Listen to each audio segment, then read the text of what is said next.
যদিও গোটা বিশ্বে মুসলমানেরা মার খায়, কিন্তু বিজয় হবে ইসলামের, ঠিক কিনা? স্যামুয়েল হান্টিংটন একটা বই লিখেছে, দ্য ক্ল্যাশেস অফ সিভিলাইজেশন, সভ্যতার সংঘাত। সেখানে তিনি দেখিয়েছেন এই সভ্যতা, ওই সভ্যতা, ওই সভ্যতা। তিনি বলেছেন পৃথিবীতে অনেক সভ্যতা এসেছে, চলে গিয়েছে, অনেক ধর্ম জেগে উঠেছে, থেমে গিয়েছে।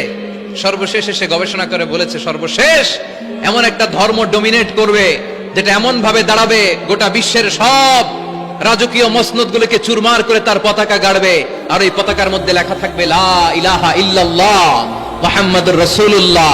এই ইসলামের বিজয়, এটাকে আর কেউ থামায় রাখতে পারবে না। জোরে কোন ঠিক কিনা? গোটা বিশ্বে সবচেয়ে বেশি নির্যাতিত মুসলমানেরা, ঠিক কিনা? কাশ্মীরে মাইর খায় কে? মুসলমান। ফিলিস্তিনে মাইর খায়, ইরাকে মার খায়, তারপরে মায়ানমারে মার খায়, বাংলাদেশেও মার খায়, চীনের উইঘরে মার খায়। গোটা বিশ্বে মুসলমানেরা মার খায়, কিন্তু সব ধর্মের লোকেরা তাদের ধর্ম রেখে দিয়ে ইসলাম ধর্মের ভেতরে ঢুকে যাচ্ছে। সুবহানাল্লাহ। ইউরোপ আমেরিকাতে এর ধারাবাহিকতা বাড়ছে, প্রতিনিয়ত কালিমা পড়ে লোকজন মুসলমান হচ্ছে। যুবক যুবক ছেলেরা এখন টাকনুর নিচে আর কাপড় পরে না, উপরে কাপড় পরে। তারা দাঁড়িয়ে দাঁড়িয়ে দাড়ি রাখা, টাকনুর উপরে কাপড়, ছোট্ট কোরআনের কপি নিয়ে আর গেঞ্জি পরে দাঁড়ায়। গেঞ্জির পেছনে লেখা থাকে মোহাম্মদ, MUHAMMAD। কি হয়? মোহাম্মদ। তাদের পিছনে, সবার গেঞ্জির পিছনে মোহাম্মদ দেখে খ্রিস্টানদের এই নাম মুখস্থ হয়ে গেছে। খোদ ইউরোপে নাকি বর্তমানে সবচেয়ে জনপ্রিয় নামের তালিকায় রয়েছে মোহাম্মদ।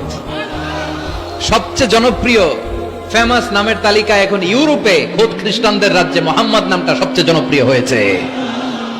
গেঞ্জির পিছনে মোহাম্মদ নাম দেখে তাদের কৌতূহল। ঘটনা কি? এই ছেলেরা ভালো ভালো কাজ করে, রাস্তায় ময়লা থাকে, ময়লা ক্লিন করে, কিন্তু কারোর সাথে কথাবার্তা বলে না। গেঞ্জির পিছনে লেখা মোহাম্মদ।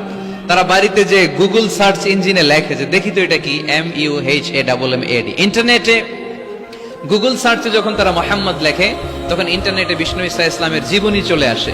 তারা অবাক হয়ে জীবনী পড়তে থাকে। অনেকে পড়তে পড়তে চোখের পানি ছেড়ে অশ্রু বিসর্জন করে।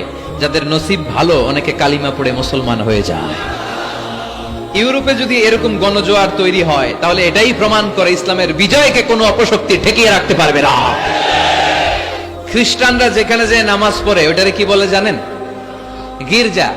ইংরেজিতে বলে চার্চ। এই ইউরোপ আমেরিকাতে ওরা ওদের চার্চ বা গির্জাগুলো বিক্রি করে দিচ্ছে। এর কারণ, মাসেও একজন আসে না। কথা কয় না? আমরা 5 ওয়াক্ত পড়ি, 3 ওয়াক্ত পড়ি, 2 ওয়াক্ত পড়ি, সপ্তাহে তো হাজিরা দেই। কথা বলেন, কি বার?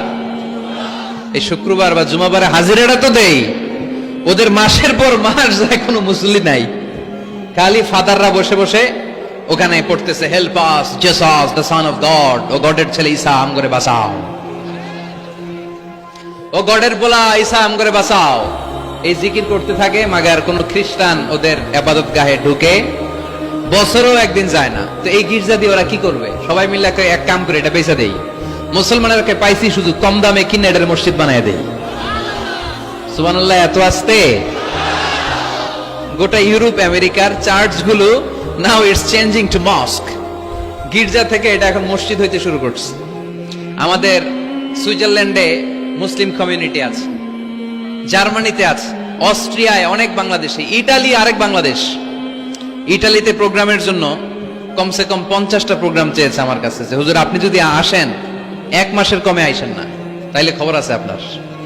বাংলাদেশের নাকি যত থানা, ইটালিতে ততটা সমিতি আছে। যতগুলো থানা ততগুলো সমিতি, ততগুলো অর্গানাইজেশন। সবাই আমারে ধরে রাখছে, আপনার ইউরোপ সফর করলে ইটালি না আসলে খবর আছে। তো ওখানে এই যখন খ্রিস্টানরা ওদের ইবাদত গাহে যায় না, কম দামে এরা বেচে দেয়, আর এগুলোরে মুসলমানরা পলিশ করে একটা মিনার লাগাই দিয়ে মসজিদ বানায় ফেলে। প্রতিনিয়ত সেখানে আজান হচ্ছে, আল্লাহর ধ্বনি উচ্চারিত হচ্ছে, ইসলামিক সেন্টার হচ্ছে। স্ট্রিট দাওয়া মানে রাস্তায় দাঁড়িয়ে ইয়াং যুবক ছেলেরা দাওয়ার কাজ করে। এখন গণজাগরণ যুবকদের, তাদের কথায় মানুষ আকৃষ্ট হয় বেশি, ঠিক কিনা? রাসূল সাল্লাল্লাহু আলাইহি ওয়াসাল্লাম বলেছেন, আরব দেশে কেউ যদি লাল কপালওয়ালা উট পায়, তার চেয়ে দামি জিনিস আর হয় না। আমরা বর্তমানে কি পাইলে খুশি?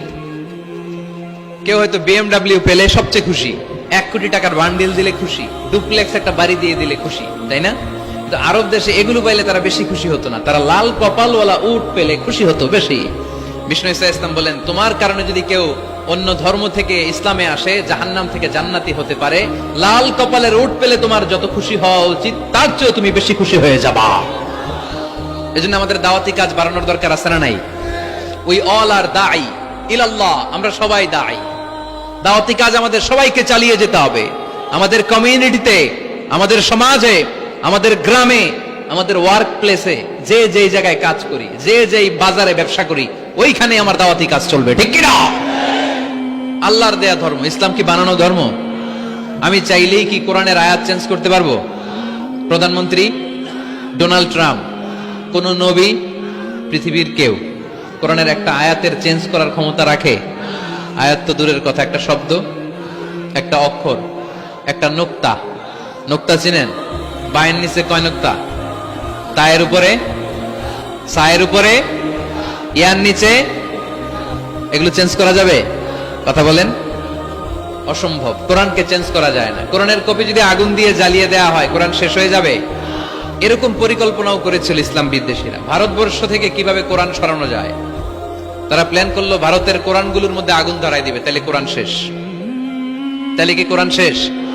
তারা রিপোর্ট পাঠালো ইংল্যান্ডে, no, it's completely wrong, because they don't just write down the holy Quran in printed copy, they memorize the verses of Quran in their own hearts. তারা শুধু কাগজে কোরআন লিখে ছাপাখানায় ছাপায় না, তারা হেফজখানায় পড়ে পড়ে পড়ে পড়ে সিনার ভিতরে কোরআন ঢুকিয়ে রাখে। যদি আগুন লেগে ধ্বংস হয়ে যায়, ধ্বংস হয়ে যায়, যদি আগুন লেগে যায় পুড়ে যায় পৃথিবীর সব বইয়ের দোকান, বিশ্ব থেকে হারাবে না পবিত্র কোরআন, বিশ্ব থেকে হারাবে না পবিত্র কোরআন। সুবহানাল্লাহ পড়েন। কোরআনকে দূর করা সম্ভব না। এই কোরআনকে নাজিল করেছে কে? এজন্য এই ধর্মের বৈশিষ্ট্য হচ্ছে রব্বানি। এটা রবের দেয়া, এটা মন মস্তিষ্ক প্রসূত বানানো কোনো মতবাদ নয়। এই ধর্মটাকে আল্লাহ নিজের ধর্ম বলেছেন। আল্লাহ ইসলামকে বলেছেন দীনুল্লাহ। ইসলামকে কি বলেছে? ওয়ারাইতান নাস ইয়াদখুলুনা ফি দীনিল্লাহি আফওয়াজা। নবী আপনি দেখবেন লোকজন বানের পানির মতো কালিমা পড়ে আমার ধর্মে ইসলামে প্রবেশ করেছে। এটা আল্লাহর ধর্ম, রব কেন্দ্রিক। এজন্য আমরা যাই করি, যে দোয়াই করি, ওই দোয়ার শুরুতে রব আছে না নাই? আমরা যখন বলি আল্লাহ দুনিয়ার কল্যাণ দাও, আখিরাতের কল্যাণ দাও, আমরা দোয়াটা শুরু করি রব দিয়ে। কি দিয়ে? আমাদের দোয়া শুরু হয় কোন শব্দ দিয়ে? রব্বানা আতিনা ফিদ দুনিয়া হাসানাতাও ওয়া ফিল আখিরাতি হাসানাতাও ওয়া কিনা আযাবান নার। দোয়ার শুরুতে রব আছে না নাই? আবার পরে রব্বানা যালামনা আনফুসানা ওয়া ইল্লাম তাগফির লানা ওয়া তারহামনা লানাকুনান্না মিনাল খাসিরিন। সুবহানাল্লাহ পড়েন। ইসলাম মানব কোনখানে? ইসলাম মানব কতক্ষণ? দেহে প্রাণ আছে যতক্ষণ। ফ্যামিলিতে, সমাজে বাস্তবায়ন করতে হবে, তা না হলে পরিবর্তন আসবে না। আমরা পরিবর্তন চাই। We need change, we have to change, we like change. আমরা এই ঘুণে ধরা সমাজকে কোরআন দিয়ে পরিবর্তন করে দিতে চাই। আমরা বিপ্লবের অংশীদার হতে চাই। আমরা অনাচার মুক্ত সুন্দর সমাজ চাই। সেজন্য এই কথাগুলো, মেসেজগুলো ধারণ করতে হবে, বলতে হবে, শেয়ার করতে হবে, বলতে হবে, শেয়ার করতে হবে, হজম করতে হবে, জীবনে আমল করতে হবে, ঠিক কিনা? তো এইভাবে এই মেসেজগুলো ধারণ করতে হবে, লালন করতে হবে। এবং কোন জায়গায় ভুল করতে চাইলেই আল্লাহর ভয়ে থেমে যেতে হবে, অন্যায় করা যাবে না। কারণ আমি ওয়াদা দিয়েছি, ইসলাম মানবো কোনখানে? না শুধু মসজিদে, মাদ্রাসায়, মাহফিলে, কোনখানে? মনে থাকবে মুসলমান। ইসলাম মানবো কতক্ষণ? পেটে ব্যথা যতক্ষণ। যতক্ষণ পেটে ব্যথা তখন আল্লাহরে ডাকে। পেট ব্যথা নাই, আল্লাহ নাই, এরকম ডাকাইতেছে না? নাই না।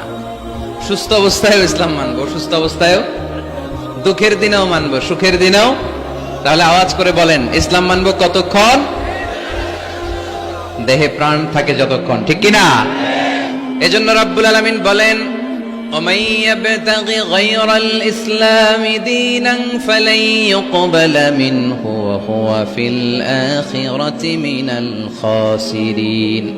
ইসলাম ছাড়া অন্য কোথাও যে শান্তি তালাশ করে, ইসলাম ছাড়া অন্য কোন ধর্ম যে তালাশ করে তার কোনো কিছুই আল্লাহ কবুল করবে না। আর আখেরাতে লোকটা হবে হায় হায় কোম্পানির ম্যানেজার। কি কোম্পানির? মানে হায় হায় করবে, হায় হায় হায় হায় হায়, কি করলাম, কোন নেতার পিছনে ছুটলাম, কেন গানের কনসার্টে গেলাম, কেন মদের আড্ডাখানায় গেলাম, কেন কোরআনের মঞ্চে গেলাম না, কেন তাফসীর মাহফিলগুলোতে বাধা দিলাম, কেন ইসলামের আওয়াজগুলোকে আটকে দিতে চাইলাম। হায় হায় করবে, হায় হায় করবে, আফসোস করবে, কিন্তু সেদিন তাদের আফসোসে কোনো লাভ হবে। Whoever seeks anything except Islam, that will be not accepted and he will be the loser in akhirah. ইসলাম ছাড়া যে অন্য কিছু তালাশ করে সেটা কবুল হবে না, আর সে হবে লুজার। লুজার মানে যে সব হারাইছে, আর গেইনার মানে যে সব পেয়েছে। আমরা কি লুজার হব না গেইনার? মাশাআল্লাহ, এই তো বুঝতে পেরেছেন, আমরা গেইনার হতে চাই। যারা জান্নাতে ঢুকতে পারে তারাই গেইনার, ঠিক কিনা? আমরা এখানে যেমনি একসাথে বসে গেইনার হয়েছি, জান্নাতেও যেন একসাথে বসতে পারে, আল্লাহ তৌফিক দান করো। তাহলে ইসলাম ছাড়া অন্য কিছু মানি না, বলেন ইসলাম ছাড়া অন্য কিছু মানি না, মানবো না। নাহনু কওমুন আ'আজ্জানাল্লাহু বিল ইসলাম, আমরা তো এমন জাতি যে জাতিকে আল্লাহ ইসলাম দিয়ে সম্মান দিয়েছে। ফাইন ইবতাগাইনাল ইজ্জাতা বিগাইরিহি আদাল্লানাল্লাহ, ইসলাম ছাড়া অন্য কোথাও যদি আমরা সম্মান তালাশ করি আমাদেরকে অপমান করবে কে? আমাদের সম্মান তাহলে কোন জায়গায়? ইসলামে। বুক ফুলিয়ে সব জায়গায় বলা যাবে আমি মুসলমান। পৃথিবীর যেই দেশেই যান, যে কোনো জায়গায় দাঁড়ান না কেন, বুক ফুলিয়ে বলতে হবে I M A Muslim, I proud of it, আমি মুসলমান, আমার ধর্মের নাম কি? ইসলাম। এটা সাহসিকতার সাথে বলতে হবে। এবং আল্লাহ বললেন ইসলামকে তোমাদের ধর্ম বানিয়ে আমি আল্লাহ খুশি, ইসলামকে আমি সব নবীদের ধর্ম বানিয়ে খুশি। সুবহানাল্লাহ পড়েন। আমাদের ধর্মের নামই ইসলাম, বিষয়টা কি এমন না? সব নবীর ধর্মের নামই ছিল। আদম আলাইহিস সালামের ধর্মের নাম, মুসা আলাইহিস সালামের, ঈসা আলাইহিস সালামের, মুহাম্মদ সাল্লাল্লাহু আলাইহি সাল্লামের। তার প্রমাণ আল্লাহর কোরআন। রব্বুল আলামিন বলেন মা কানা ইব্রাহিমু ইয়াহুদিয়াও ওয়ালা নাসরানিয়াও ওয়ালাকিন কানা হানিফাম মুসলিমা। আমার ইব্রাহিম ইহুদি ছিল না, নাসারা ছিল না, আমার ইব্রাহিম ছিল পাক্কা মুসলমান। সুবহানাল্লাহ পড়েন। ইব্রাহিম আলাইহিস সালাম কি ছিল? পাক্কা মুসলমান। তো ওনার ধর্মের নাম যদি ইসলাম না হতো উনি মুসলমান হইতে পারতেন? জোরে বলেন। তার মানে সব নবীদের ধর্মের নাম কি? ইসলাম। কিন্তু মজার ব্যাপার হলো কোন নবীর সময়কালেই আল্লাহ তাআলা ইসলামকে পরিপূর্ণ করেন নাই, করেছেন আমাদের নবীর সময়ে। পড়েন সুবহানাল্লাহ। দিনটা ছিল জুমাবার, আরাফার ময়দান। বিশ্বনবী ভাষণ দিচ্ছেন। ইন দ্য মিন টাইম আল্লাহ তাআলা কালামুল্লাহ মাজিদের আয়াত নাজিল করলেন। আল ইয়াউমা আকমালতু লাকুম দীনাকুম ওয়া আতমামতু আলাইকুম নি'মাতি ওয়া রাদিতু লাকুমুল ইসলাম দীনা। আজ আমি তোমাদের নিয়ামতকে পরিপূর্ণ করলাম, ইসলামকে পরিপূর্ণ করে দিলাম, কমপ্লিট করে দিলাম। ইসলামকে তোমাদের ধর্ম হিসেবে নির্ধারণ করে আমি আল্লাহ খুশি হয়ে গেলাম। সুবহানাল্লাহ পড়ে। ইসলামকে আমাদের ধর্ম বানিয়ে খুশি কে? কিন্তু আমরা তো খুশি না। আমরা খুশি? কথা বলেন। আপনারা যে খুশি এটাও জোরে কইতে পারলেন না। ইসলামকে ধর্ম হিসেবে পেয়ে আমরা খুশি না বেজার? আমরা খুশি। প্রত্যেক নামাজ শেষে কিন্তু এই ঘোষণাটা দেই, অর্থ বুঝি না তাই বুঝতে পারি না। আমরা বলি প্রত্যেক নামাজের পরে রাদিতু বিল্লাহি রাব্বা ওয়া বিল ইসলামি দীনা ওয়া বি মুহাম্মাদিন রাসূলা। আল্লাহ তোমারে রব হিসেবে পেয়ে আমরা খুশি, নবীকে আমাদের নবী হিসেবে পেয়ে খুশি মুহাম্মদ সাল্লাল্লাহু আলাইহি ওয়াসাল্লামকে, আর ইসলামকে ধর্ম হিসেবে পেয়ে আমরা খুশি। চিল্লায় পড়েন সুবহানাল্লাহ। আল্লাহ নিজেই ঘোষণা দিয়েছেন তোমরা খুশি হও আর না হও, আমি ইসলামের বিজয়কে পৃথিবীতে প্রতিষ্ঠিত করে দেব। গোটা বিশ্বব্যাপী আপনি নিউজ পড়েন, দেখবেন যে প্রতিদিন কালিমা পড়ে লোকজন মুসলমান হয়। এরকম আছে না নাই? এই ইসলামের জয় জয়কার দেখে ইসলাম বিরোধীদের আজকে মাথা গরম, এদের মাথা গরম। এরা চায় না ইসলামের বিজয় হোক।